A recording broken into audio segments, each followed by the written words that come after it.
bring on our next guest, Amanda Christovich from Front Office Sports. All right, Amanda, where do we begin on this topic today? Collective bargaining, Capitol Hill, lawsuits. So where are you at as far as where's the first place to go now with how players are going to get paid going forward? That's a good question, and honestly, something I feel like I'm spending all day working on from a reporting perspective.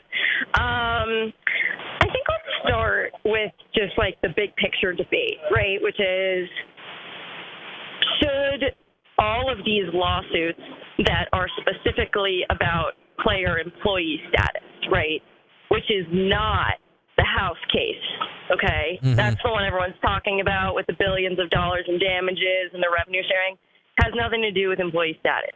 But the question is, do the lawsuits about employee status, are they going to take too long to give athletes more rights? Because that would also precipitate collective bargaining, salaries, being able to negotiate revenue sharing agreements, right? I mean, so some of the advocates, and excuse any honking, I'm outside in New York City for your listeners. But so some of the advocates are saying it's going to take too long, and maybe we should just, forget the employee status. It's enough of a controversy already. We might as well just try and see if we can get some sort of revenue sharing collective bargaining done without employee status, which obviously would require a special exemption from Congress. Who knows if we'll get that? But that's, I think, where some of the advocates are at right now in terms of just looking at the timeline of 3 to 5 years of appeal for Dartmouth or USC or the Johnson federal court case. Yeah, I mean, the idea of collective bargaining without having to be employees is intriguing, I think. But, is that a thing? I can't think of that.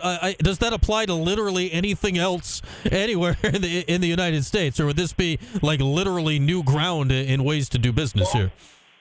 Yeah, it's so funny because that's a question that I asked, too. And there was one paper, so the organization, the College Football Players Association, that suggested this idea. They're not the first, but they wrote a newsletter about it, and they cited sort of an academic paper written by a prominent sort of, labor lawyer who basically cited, I guess I'm not going to get too much into it because I'm not an expert. There are, some small examples throughout history of Congress doing this for certain workers.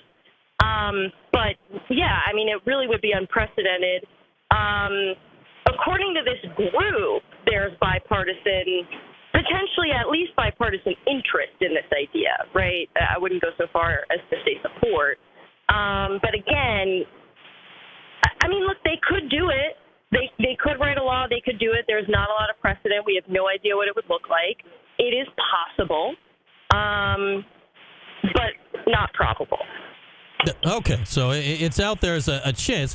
Not probable, though, is interesting. So that leads us to, well, I guess, what is the most probable thing to happen first here? I know Virginia passed the law, a month ago or so now, that they're going to allow the schools in their state to pay NIL to their players directly. I can only assume, Amanda, right, that the way NIL happened in the first place is one state passed it and everybody else got in line. Is that the next step? Exactly. that each state is going to start allowing this? Or, is that the fastest path to something happening here going forward? Yeah, I mean, I definitely think that's a good guess, right? Because that is when that happened with NIL rights to begin with in California, and then other states started passing laws.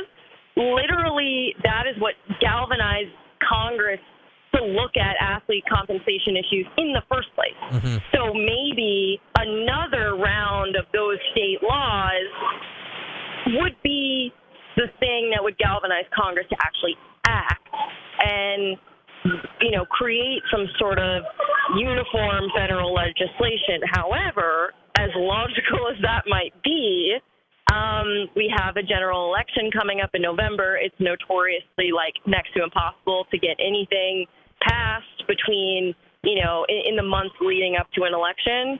So I think even that a push from state laws would make it would be a little bit unlikely. But that could be it. But yeah, I mean, I think that could be it. I think Congress passing a law next year could be it, because that would even be before a lot of these court cases. Yeah, and obviously one of the main court cases going on right now, as Amanda Christovich is with us, is the one you referenced to start off, that there could be, billions of dollars in damages being assessed to the NCAA, which, correct me if I'm wrong here, my understanding is that would then go to, previous college athletes, which seems to be an interesting thing to be worrying about when we're trying to get the future set up. How is that factoring into all of this right now? Right. So when you're talking about a settlement in the House case is about the definition of NIL rights. And there's two sort of, categories of that. There's the damages group, which is the previous athletes who didn't get to benefit from NIL at all for a certain number of years, who are getting back pay, right? Damages back pay. So that's part of the billions. But the other part is trying to precipitate an actual future framework for revenue sharing, because that's the other part of the settlement. Because the idea in House is that NIL is TV revenue. That you playing a basketball game on TV is using your face, your name, your image, or likeness to profit. Therefore, the players need to get a cut of the TV revenue.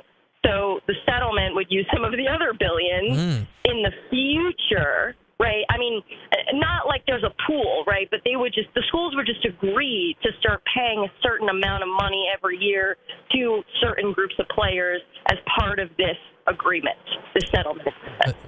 God help who's ever in charge of figuring out who gets that money going back. I don't know how you're going to. Well, I was on TV in 1994 playing college basketball. Can I have some money? Well, there is a damages class. It's really only a few years, if I remember correctly. You can go and read. There is a damages class that has been chosen.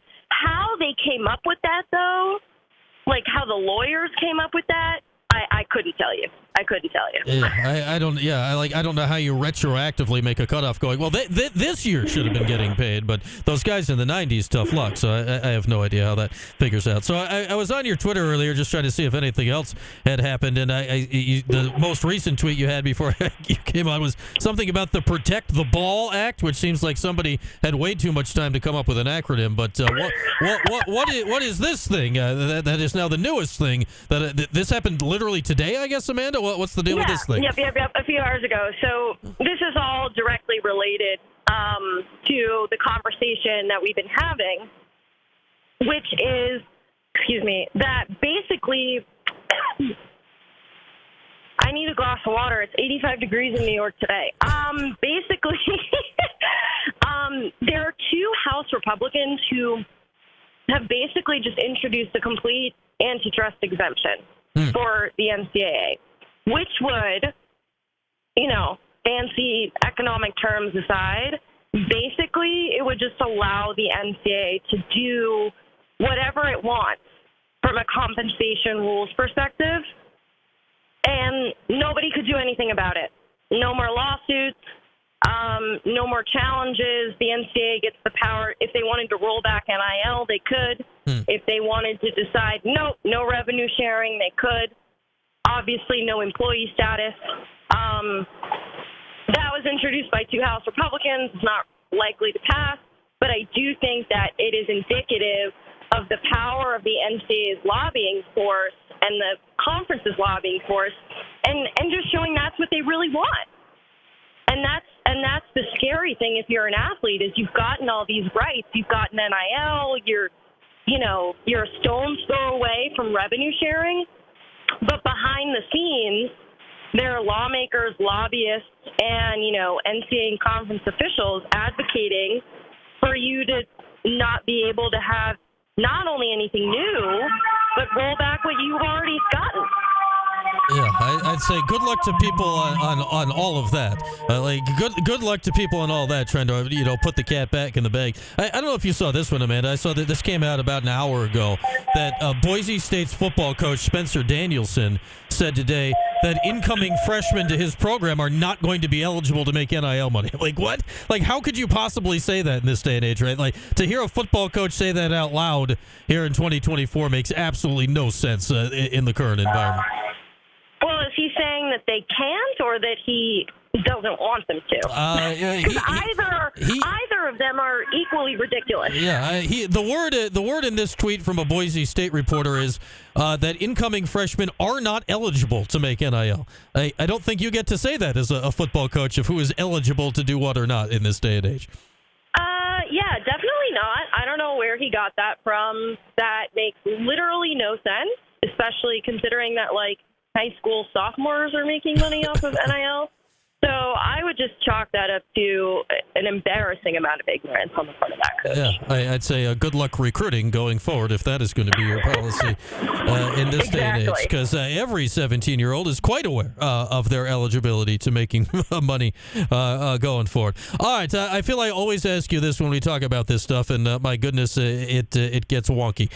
So what is next? What is the immediate next things we should be watching out for on this front in the coming days and months as we try to, wrap our brain around all this NIL stuff going forward? Well, I guess I'll give you what I am going to be looking at, which is a story on all of a story on all of the lobbying efforts that are currently happening, because I think in order to understand what is going to happen next, we need to understand just how strong the NCAA and the power conferences are still fighting for complete control over athlete compensation, right? Mm-hmm. And just how much they're fighting really almost behind the scenes, for things that they're not saying publicly. But then, I would say outside my reporting, I think, there's this arbitrary deadline about the House case in June or at the end of May, that by the end of May they want to have some sort of settlement agreement framework in place. I'm curious to see if that happens. I'm curious to see if they can come to an agreement. And then if they do, there are legal questions about, can you implement that agreement without collective bargaining because of antitrust rules, et cetera, et cetera. So I'd be curious to see, even if they come to an agreement, what happens with that. Yeah. It does feel right, Amanda. That's what I'm going to be doing for the next month. Yeah, for the next month and probably for the next few years, realistically. It does feel right. No matter what anyone decides on all this, the courts will eventually have a say on it, right? It's not just going to happen and then that's it. Right. I mean, absolutely. Unless Congress passes some sort of law that supersedes all federal court decisions. Of course, the law could be challenged in federal court as unconstitutional. So really, it's just this checks and balances, everybody, right? It's the beauty of our system. But unless Congress has anything to say about it, the courts are going to have a final say at some point. Absolutely. Yeah. Hey, we used to go to sports to get away from politics. Now we don't have that choice anymore. The fun of all of it. All right, Amanda. Always good to chat. I'm sure we'll talk again soon because there'll always be something new on this topic. But thanks as always. Yeah, thank you so much for having me. All right, there she is, Amanda Christovich. Check out her stuff on Front Office Sports. Christovich with another H at the end on the artist formerly known as Twitter. Always good to check out her stuff. It's just wild how there's more lawsuits and laws and not laws and bills and negotiations and it gets wilder and wilder out there, and the players just keep getting paid, and it keeps changing, and where's the money coming from, and yada yada yada yada yada yada yada. It is quite interesting to see how this all plays out, for sure. Hopefully Amanda eludes those sirens. Hopefully they're not after her on the streets. I hope she's not on the lam. That could become awkward the next time we try to have one of these conversations. Anyway, always interesting to hear where this is going. Because could you have imagined this is where we'd be 2 years ago? Could you have possibly imagined this is where we'd be when this was all starting to come into place? That's only a couple of years ago. And here we are. Now, Congress is involved. State legislatures are involved. Every lobbyist in the country is involved. The Supreme Court's involved. Every football coach and basketball coach in the country is involved. Every donor in the country is involved. It is beyond bonkers where we have gone in NIL. And who knows? If you know where this is going, you're wrong. It's just a guess. All right, we'll take a break. When we come back, we'll get Mike in here. We'll do a little 411. We'll do that right after this here on Q Sports Talk in ESPN.